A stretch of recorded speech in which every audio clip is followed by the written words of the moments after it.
money was never his big motivator.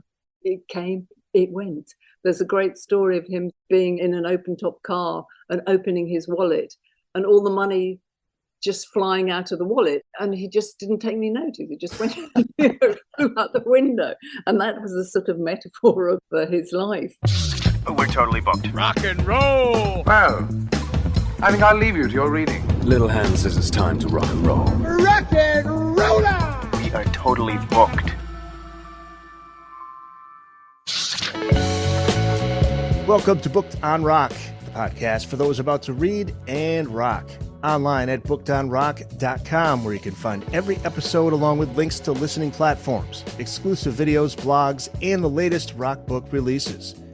Caroline Stafford is this episode's guest. Caroline and David Stafford are authors of the brand new book, Anymore for Anymore, The Ronnie Lane Story.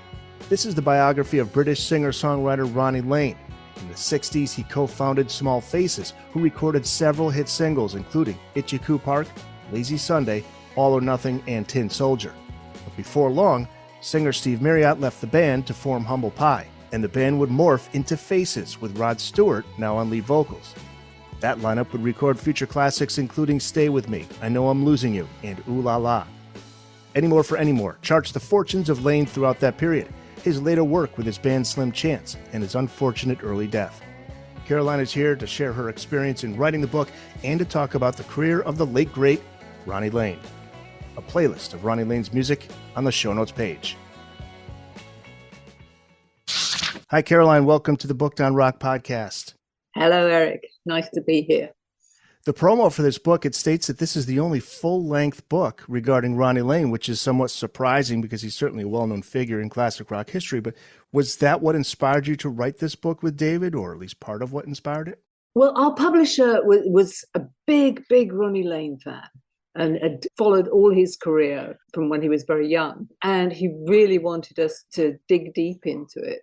Let's go back to his childhood, because many times we hear stories of children who have that close bond with their mother, but it's their father. You know, they may be distant, not in the picture, or not the best father. But with Ronnie, it was the opposite.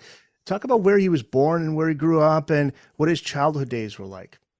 Oh, well, Ronnie was a proper East Ender. He was born in Plaistow just after the war finished. And he was a little runt. He was, he's got the bad teeth, very small. It was only like 5'5", and that's a conservative estimate. He was picked on a bit at school, but he was always the cheeky chappy, He bounced back. There was just him and his brother Stan and his mother and his father. But his mother was a very distant woman. We found out later that she had MS, which is what did for Ronnie in the end. So she wasn't very present in his childhood and was could be quite snappy and she was ill. But he adored his father. And his father thought the sun shone out of Ronnie's backside, Yes. And he encouraged him all the way. He bought him a little ukulele when he was about 6. And Ronnie, bless his heart, he would dress up in his cowboy outfit because he was mad on cowboys, anything to do with cowboys. And he would go and serenade the people waiting at the bus stop at the end of his house, at the end of his road on Romford Road. And they would give him money. So he was busking at 6 with the ukulele. Unbelievable. So yeah, music was in his life very early. Absolutely, yeah. The story of the Small Faces, that begins with Ronnie meeting a then 14-year-old Kenny Jones. And there's the story in the book I love. He snuck into the bar where Ronnie's older brother Stan worked. Yeah. That was funny. And as for Steve Marriott, he didn't live far from Ronnie. So all these guys were living close together. Steve made quite an impression on Ronnie and Kenny Jones. Eventually we get the formation of Small Faces. The name Small Faces, I didn't know, has a connection to mods. The term face was a top mod, a face about town, a respected chap. I think Steve Marriott said that. And the small part of the name had to do with Ronnie and Kenny's height. Yeah, they were all tiny. They were those post-war babies that were tiny. It's really interesting because bands used to be 4 young men and their amplifiers, you know? They were friends and they just got together to play. And I think it's very, very different these days, isn't it? Bands aren't much of a thing anyway. It's all solo acts. The Small Faces, it was about friendship. It was about laddishness and that sort of young fun thing, and a sort of fusion of creative juices and friendship that seems to be absent from a lot of acts these days. Don Arden, now he's an interesting figure. He's the father of Sharon Osbourne, correct? Yes, absolutely. Yeah. Now they didn't have the best experience working with him as their manager, right? Wow, he was a piece of work. Yeah. I don't think they were very blessed by their managers, you know. They were ripped off royally. But Don was a fantastic character. I mean, when the band complained that, you know, even though they were having top 10 hits, they weren't getting any money. And their parents were getting worried because they were only young lads. They were 18, 16 in Kenny's place, the drummer.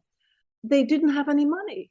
They were broke, basically. They had accounts at all of the smart shops in Carnaby Street, so they could buy lots of clothes, but they didn't have any money themselves.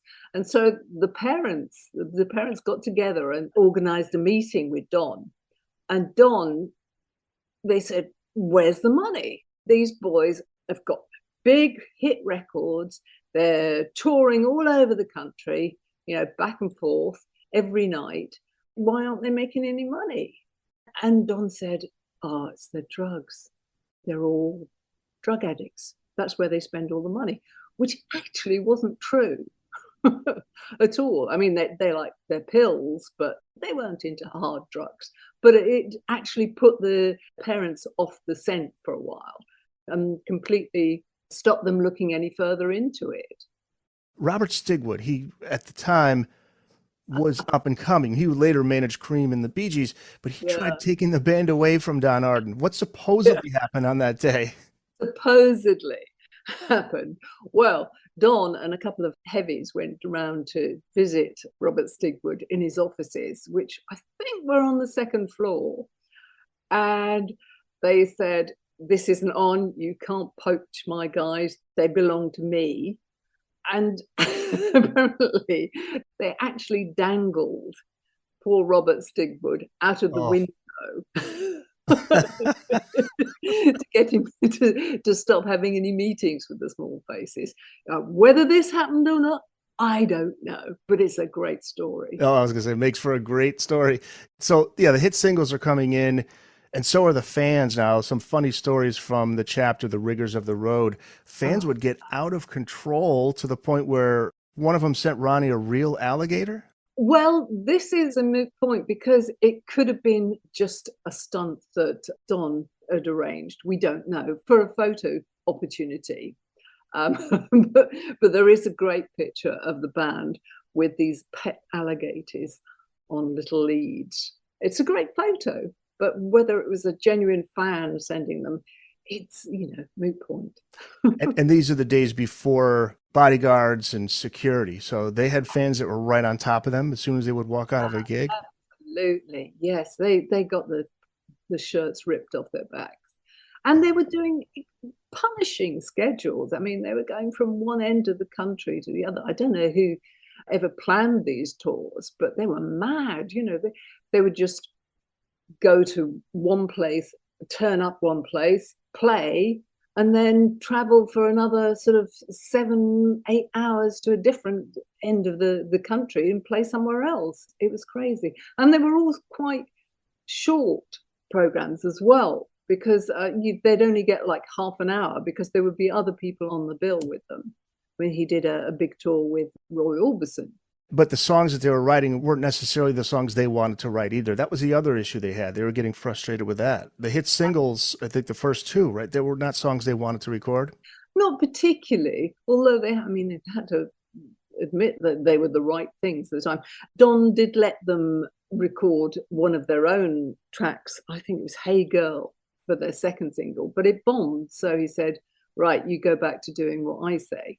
And so they recorded Shalalali, which Yep. was, it wasn't that hard, blue-eyed soul that Steve and Ronnie were really looking forward.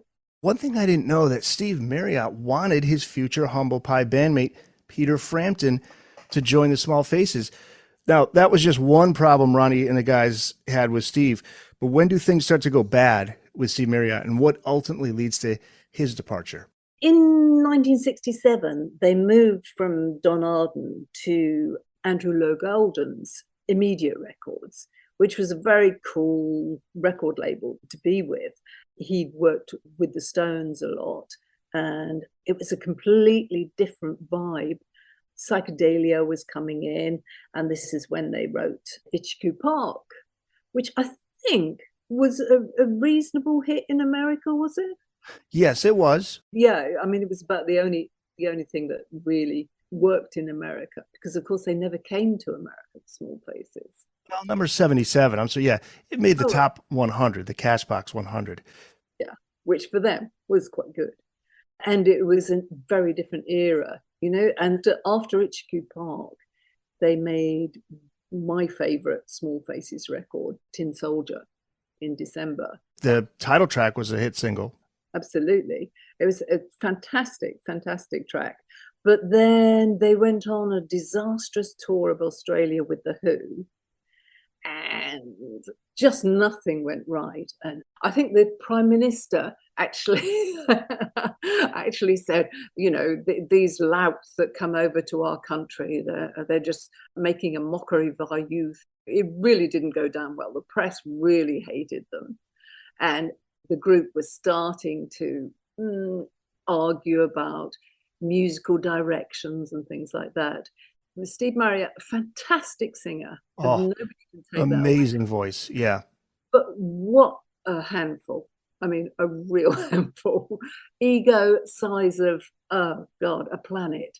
And he saw the Small Faces as his band, whereas in fact, Ronnie had started the band, and nothing really, the fun had gone out of it. They weren't those four young men messing around, doing pub gigs anymore, enjoying themselves.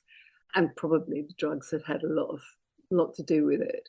But they were really falling out in a big way. They did manage a concept album, Ogden's Nut Plate.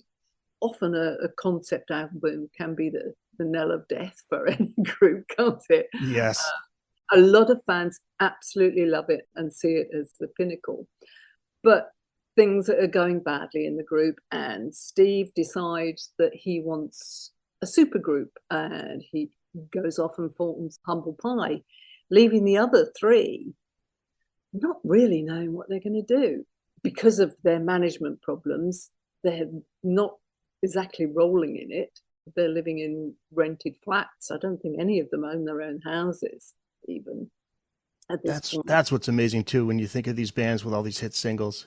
The thought is that they're living in mansions and they got the expensive cars. That doesn't come in until much later, if at all. With the Small Faces, never happened. Ronnie, no.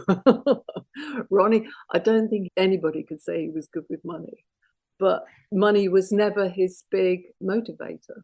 It came, it went. There's a great story of him being in an open top car and opening his wallet, and all the money just flying out of the wallet, and he just didn't take any notice. It just went flew out the window, and that was a sort of metaphor of his life. It just went out of the window. Wow. But anyway, I mean, he'd still got Kenny, and he'd still got Mac, and they were still very friendly, and they started playing in the Rolling Stones Bermondsey studio. They loaned them the studio, and they got together with Ronnie Wood, who I'm sure you know now is in the Rolling Stones. Yes, he is. Yeah. And this is a great story too, because they were at Pete Townshend's studio, Ronnie, Kenny, and Ian just recording music there. It was Stones studio in Bermondsey, and Ronnie turned up, and Ronnie Wood could have been in the Rolling Stones much, much earlier. I love this story. Yes, please tell this one. And they were all playing together. And so Mick phoned the studio, or got somebody to phone the studio, and said, can I speak to Ronnie? Because Brian Jones was dead and they were looking for a replacement for him. And they put him onto the wrong Ronnie. So he got to speak to Ronnie Lane. And the person who was speaking on Mick's behalf said, the Rolling Stones want Ronnie Wood to join them. And Ronnie, bless his heart, he said, no, Ronnie's quite happy playing with us. He doesn't want to have anything to do with the Rolling Stones. So he turned down the chance for Ronnie Wood to be in the Rolling Stones. I wonder how long before Ronnie Wood found out the call came in. Apparently it was years. Years later. Yeah, because he said he would have gone like a shot. Yeah. But instead, from this came the Faces. I mean, Ronnie Wood is the one that introduced Rod Stewart in. Now, Rod Stewart, another huge ego like Steve, a fantastic voice. Oh, God, Ronnie had two amazing singers, Steve Marriott and then Rod Stewart. Yeah, absolutely. But Ron, I don't know, Rod really loved playing with the Faces, and they did take off quite quickly, and they went to America. And I think that's where they really found their feet, touring America, because the American audiences really loved their kind of sloppy rock and roll good time. It was just right up their street, and they grew from the appreciation, I think, of the American audiences. Stay With Me was a huge hit single too. It was, yeah. I mean, they did 3 or 4 albums, but at the same time, Rod had this solo career as well that was going in tandem, and that was taking off. And to a certain extent, a lot of his better work he saved for his solo albums. So the Faces were a great band live. I mean, anybody who saw them live, and I saw them at the Oval, and they just, if you were going to go to one gig at the end of your life, if you were going to be executed the next day, you would go to a Faces gig. Yeah, they had great chemistry off stage too. There's a quote in the book: musically, socially, and alcoholically, a meeting of souls and livers that other bands could not but envy. Yeah, absolutely. You went there for a good time, and they gave you a good time. But things go bad. Yeah. Ronnie was changing. He didn't get as many of his compositions on the albums as he would like, and I don't think he got the respect within the group that he should have had. Rod actually badmouthed the last album they did, Ooh La La, which had a great, I mean, the title track of that is a very, very Ronnie track, Ooh La La. I don't know whether were you watching Daisy and the Six? Daisy? Oh, yes, based on the book. Yeah. Which, by the way, that book is a huge seller. I mean, it's millions of copies based on, I think, the Fleetwood Mac story. I loved it. On the television version, they featured very heavily Ooh La La. Rod would eventually record his own version years later. Yeah, years later, because he didn't want to do it at the time. And it wasn't right for Ronnie, felt it wasn't right for him. So I think Ronnie Wood sang it on the album version. Yeah, which I always thought was Ronnie. For the longest time, I thought it was Ronnie Lane singing. I didn't know it was Ronnie Wood that sang that song. No, but later, when Ronnie was on his own, he would often feature that on his shows. Debris is one that Ronnie Lane sings. Of course, about his father, about his beloved father. Yeah, that's a really touching, heartwarming track. I would love that one. I think that's on the B-side of Stay With Me, isn't it? I believe so. Yeah. Beautiful song. Absolutely. Flying was a great song. Flying was the song that they released as just an initial single to introduce the band, which I wasn't aware of. I never thought it was very representative of their work, though. It's more Jeff Beck-like, more Jeff Beck era, something that maybe Rod and Jeff Beck would do. Jeff Beck, who we lost quite recently, didn't we? Yeah. But by the end of 1973, Ronnie had met his future wife, Kate, and they decided that the life of the Faces on the road was not the life conducive to family life, you know. And I think Ronnie just had enough. So he and Kate, they were expecting a baby, and they bought a farm, and he left the Faces. He just said, enough is enough. The Faces didn't last very long after Ronnie left. I think they limped on for another year, but that was it, really. Everybody said the engine had gone out of it when Ronnie left. Yeah, well, they were concerned for Ronnie too, because I think at this time now he's getting heavy into the drugs and alcohol. I think it was always more drink with Ronnie. Drinking. He was old school. He was more old school. They moved to a farm, as I say, and he started working on songs that were more him.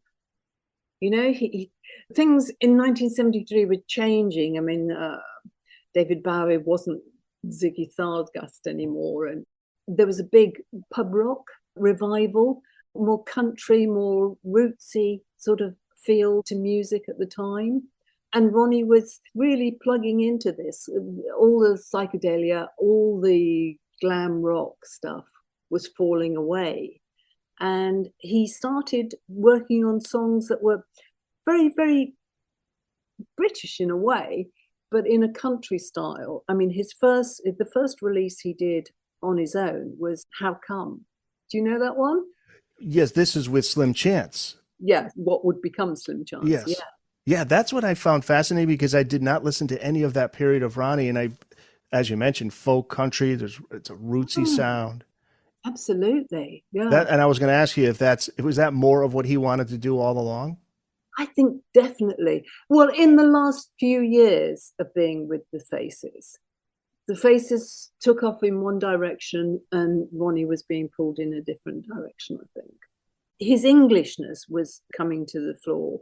If you listen to How Come and the second single that he produced, which was called The Poacher. Great song. Yeah, lovely song.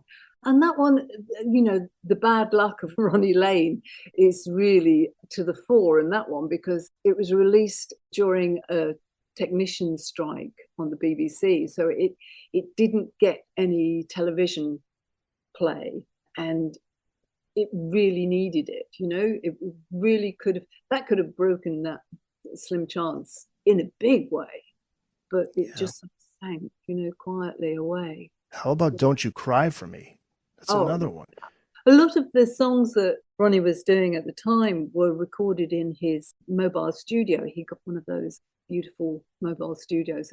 It's the only financially acute thing that Ronnie ever did, really. He bought the studio, and a lot of stuff was recorded there. Anymore for Anymore, the title track, recorded on the hillside overlooking Ronnie's farm in Wales. And if you listen closely, you can hear the cattle and the light wind. It's picked up in the mics. Absolutely, yeah. And Ronnie had this mad idea that he could take a rock and roll circus on the road. Oh, this is the tour. I wanted to ask you about this one too. Yeah. Oh, it's crazy. I mean, Ronnie Lane's Passing Show. Yeah, absolutely. Ronnie would get ripped off royally by so many people during this period. I mean, he decided, right, I want to bring my music to people. I want to bring it as a show. I want comics. I want fire eaters. I want clowns. I want this to travel around the country in a big top. It's going to be great. I'm going to be in one of those gypsy carriages. My wife's going to take the tickets, and the children are going to come with us, and it's going to be great. and he got a whole load of fantastic musicians. I mean, Steve Simpson, Colin Davey, so many talented people.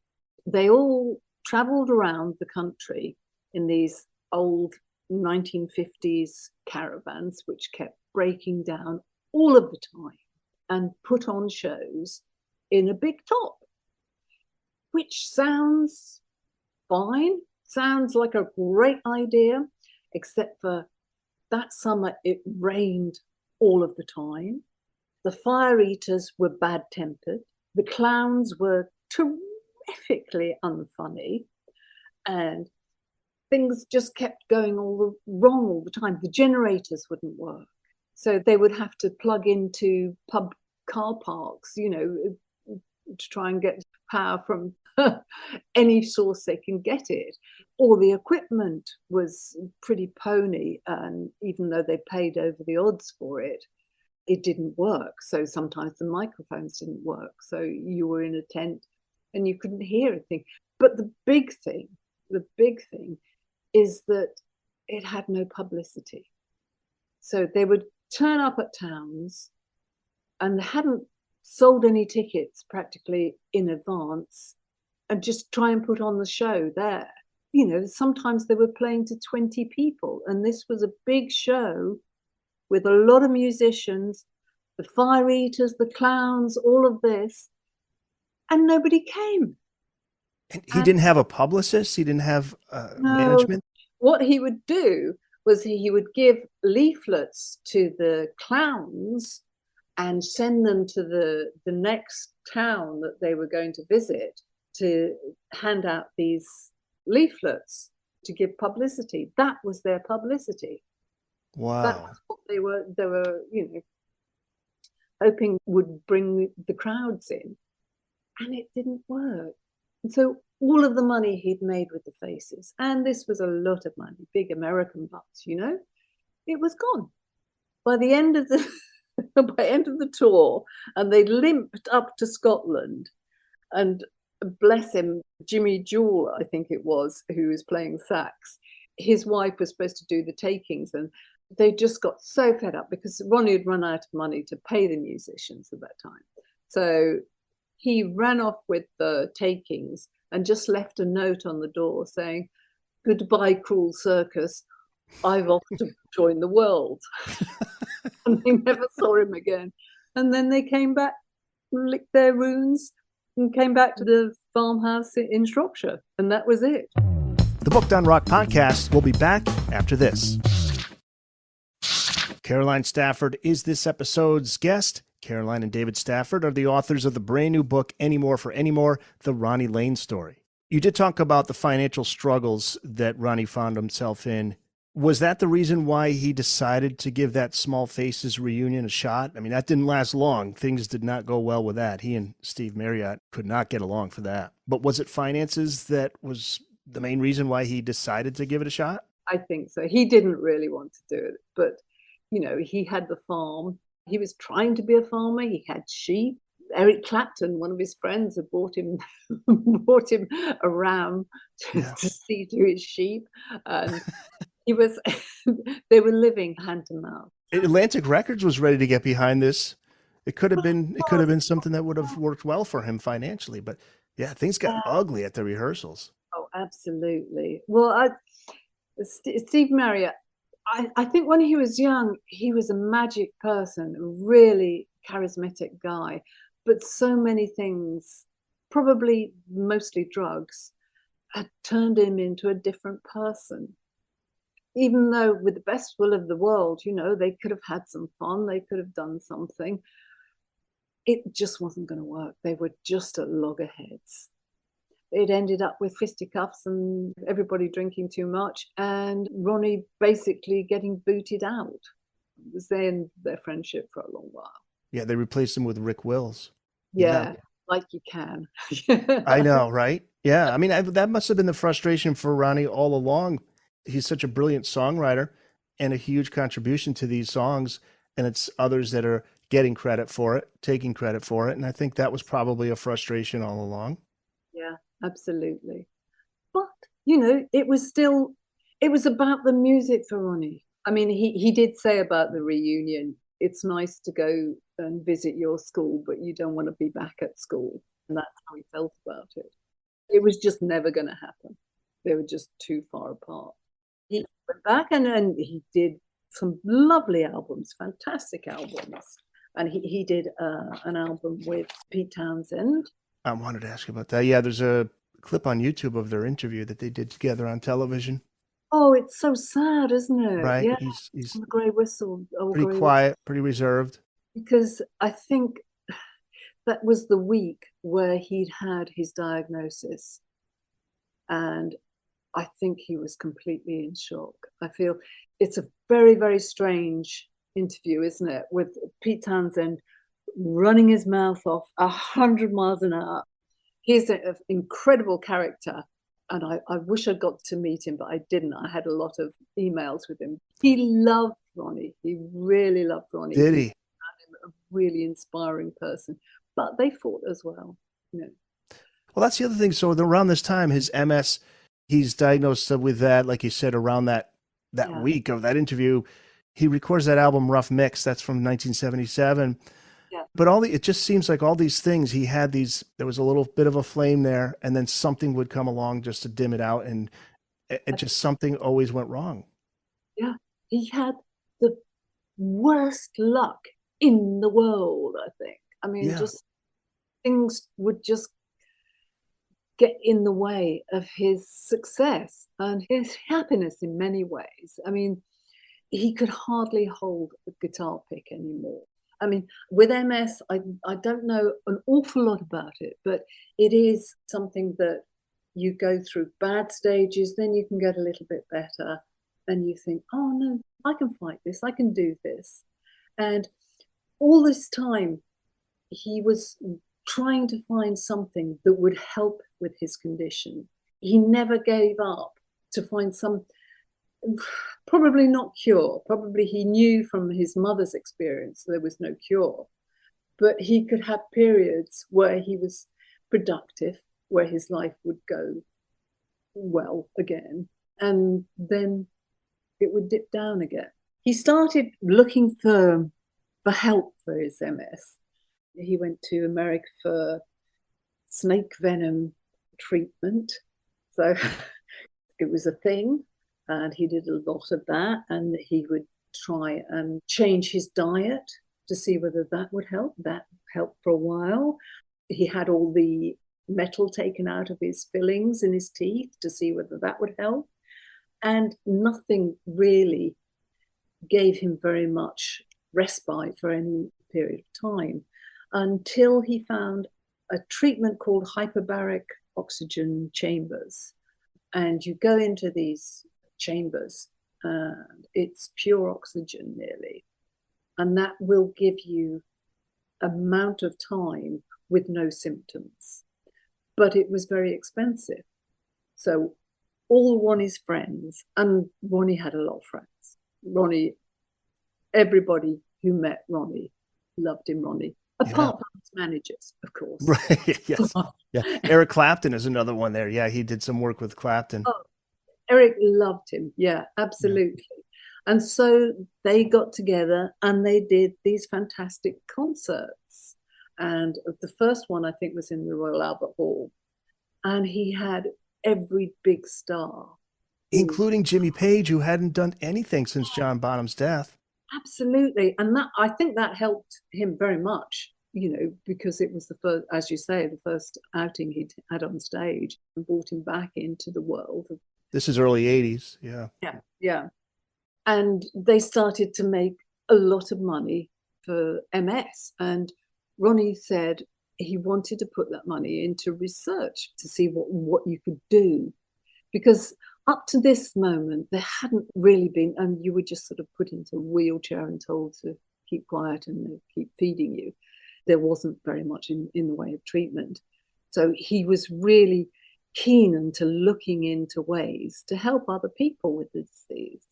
And they went over to America and they did Madison Gardens. And unfortunately, also, you write about in the book, in the UK, he was kind of frustrated because this oxygen chamber just got phased out, right? Yeah, well, there were a few private ones, but there was no treatment. So he wanted to fund that as well. But because most of the money from the concerts were made in the US, he wanted to start a foundation, some kind of charity that would look after the money and put the money in the right place for the right people, and not waste all this money and goodwill that he built up. And so he moved over to America and set up a company called ARMS, to help with the multiple sclerosis. And he appointed, well, he didn't, it wasn't just him, but on the board appointed a woman called May Nichols to look after the money and to fund it into research and things.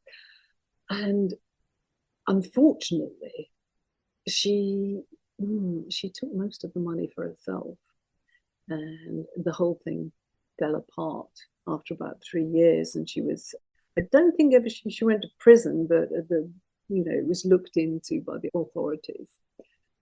This was a big blow for Ronnie. Again with the bad luck? Yeah, again with the bad luck. His friends felt bad too. I think Townsend was one of the guys because they thought he was drunk when he'd be in rehearsals and he was a little wobbly or he couldn't play the bass, and they thought it was just because he was drinking too much. And in retrospect, they'd look back and say, oh my God, it was the multiple sclerosis that was causing that. And also, like you mentioned, you could go like a month where he felt fine and people saw him and thought, hey, he's good. So it was difficult for those around him, I'm sure, to try to figure out what was going on. It's not something that can be diagnosed right away, I would assume. No, and his marriage broke up. So he moved over to America to work with the arms organization. But as I say, that went the way that many things do in Ronnie's life. And he was on his own in America, ill, without much hope. And I think at this point he moves to Austin, Texas, which I've never been to Austin, but it sounds like an amazing place. And I think there he found his tribe again, because the music scene in Austin was so vibrant and so welcoming to him. He started doing small gigs around Austin and found many, many friends who helped him. And he was recording and performing on stage, any stage, because Ronnie didn't care where he played. He just wanted to play for many years. And he was really happy in Austin.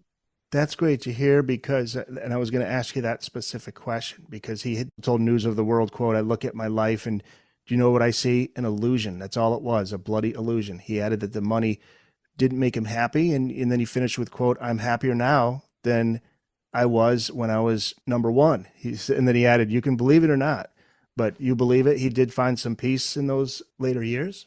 Absolutely, yeah. And he married his third wife, Susan, when his health was really bad. They went to live in Colorado and he sort of ended his days there.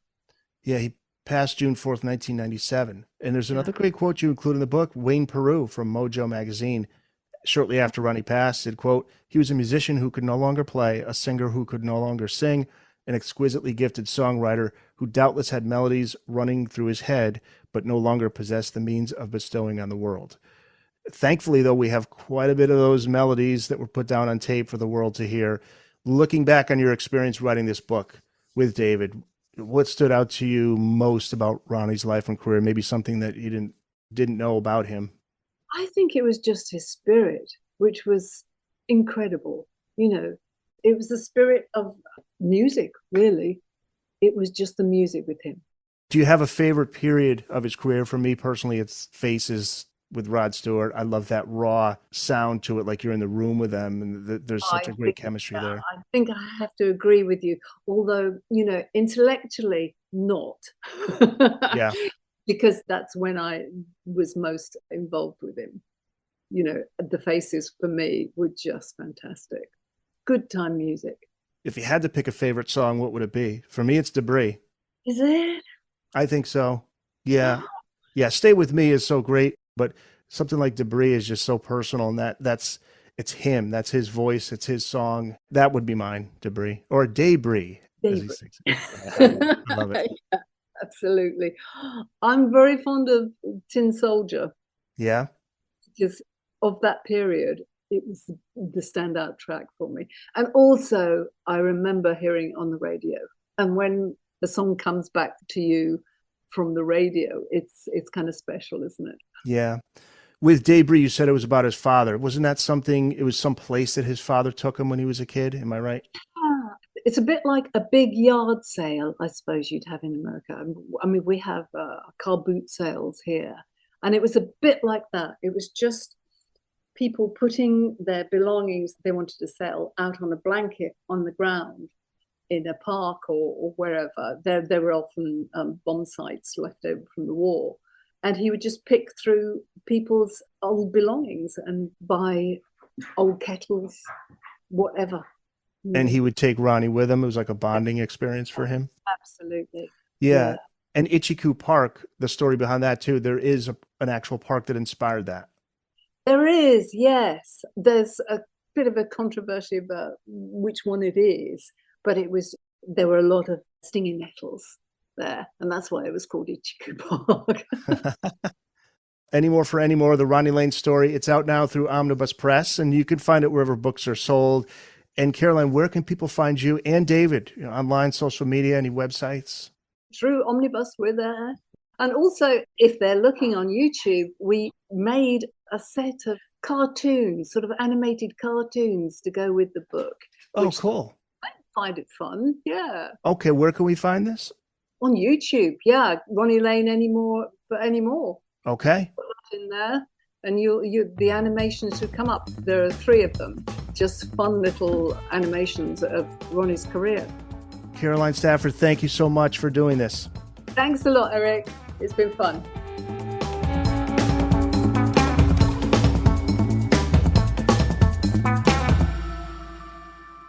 That's it. It's in the books.